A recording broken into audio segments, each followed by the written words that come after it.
Welcome to Emotions and Stories. We all look for love and want to have our own love story. Falling in love can be easy or hard.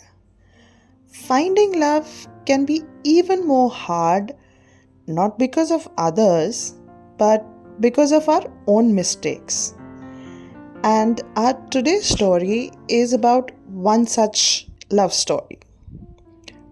The name of the story is Hopeless Romantic. Aditya Sharma had a problem. Well, not the kind of problem that would land you in jail or debt, but a rather embarrassing one. He fell in love instantly, completely, every single time he laid eyes on a beautiful woman. His friends called him the love you at first sight guy. And though it sounded poetic, it was anything but. It all started in college when he spotted Priya during an inter-college fest. She was reading a book under a tree, her long black hair swaying gently in the breeze. Aditya, of course, mistook this for fate's calling.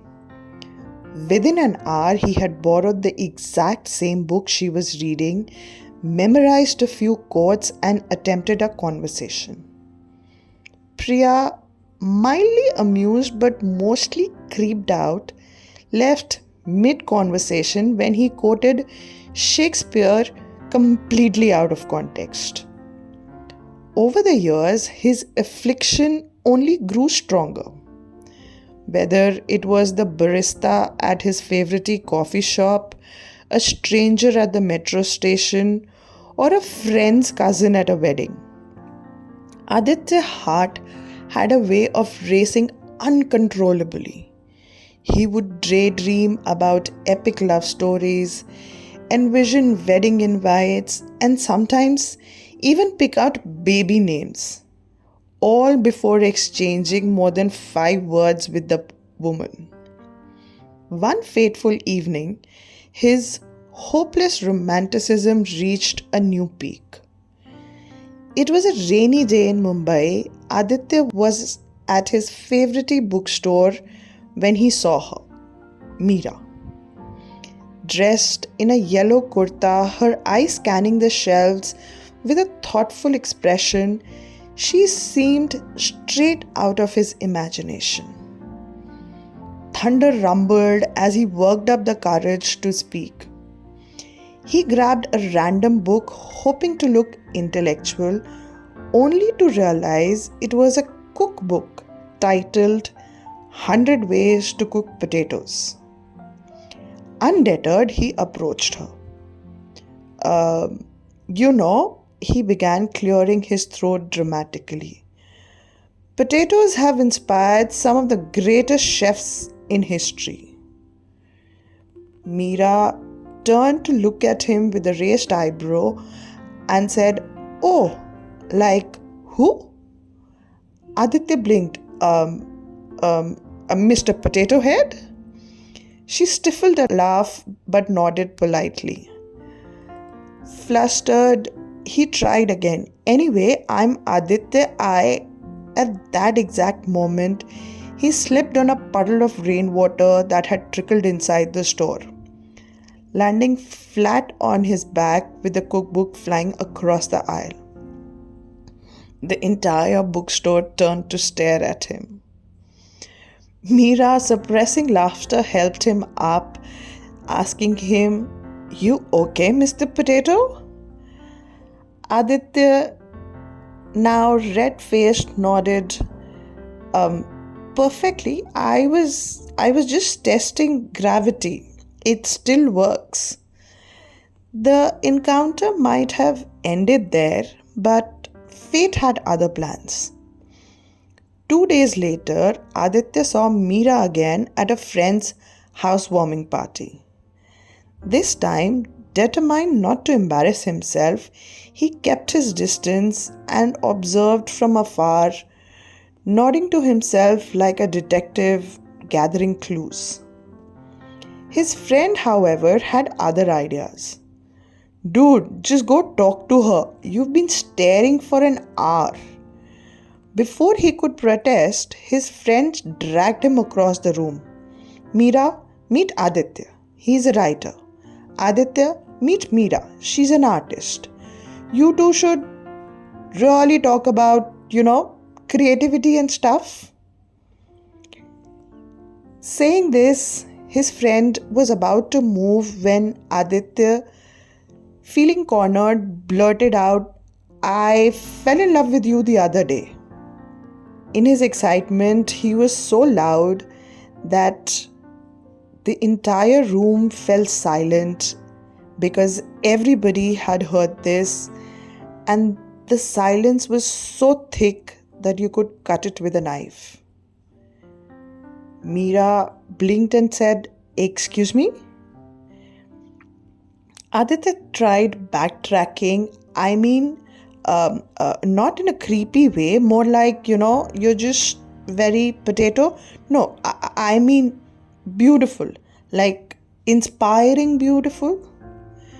Meera, to his surprise, laughed. You really are something else, Aditya. They ended up talking for hours that evening. Aditya, despite his awkwardness, found himself connecting with Meera. She was witty, kind, and loved traveling. Though she confessed she wasn't quite sure what to make of his constant poetic outbursts. They exchanged numbers, and for the first time, Aditya felt there was hope. Over the next few weeks, they went on several dates. Aditya made his usual romantic gestures like writing poetry, composing a personalized playlist, even attempting to cook, which resulted in a minor kitchen fire involving potato veggies. Meera found his sincerity endearing, if not slightly overwhelming. But as time went on, his intensity began to show cracks. He would text paragraphs of poetry even after the smallest moments, like her laughing at a meme. He planned a candlelight dinner for their 1 month anniversary, complete with a string quartet. Meera was finally starting to feel suffocated and decided to address this. Aditya, she said gently one evening, I love how caring you are, but sometimes it feels like you're in love with the idea of me and not me. You're rushing things too fast. Aditya just nodded, but he felt a sinking feeling in his heart. I always feel like if I don't express everything, it'll disappear. Meera smiled softly. Love isn't about grand gestures all the time. It's about being present, being patient. I like you, Aditya, but you need to slow down. Aditya took her words to heart. He realized that his idea of love had been shaped more by romantic movies than reality. He didn't need to impress Meera with over-the-top acts. He just needed to be genuine. The next time they met, he brought her a single daisy instead of a bouquet. They sat by Marine Drive watching the sunset in comfortable silence. No dramatic confessions, no recited poetry, just two people enjoying each other's company. For once, Aditya wasn't trying to make love a spectacle. And perhaps that was the most romantic thing he had ever done. I don't know what will happen to their story going forward, but do let me know in comments if you enjoyed the story. Thank you.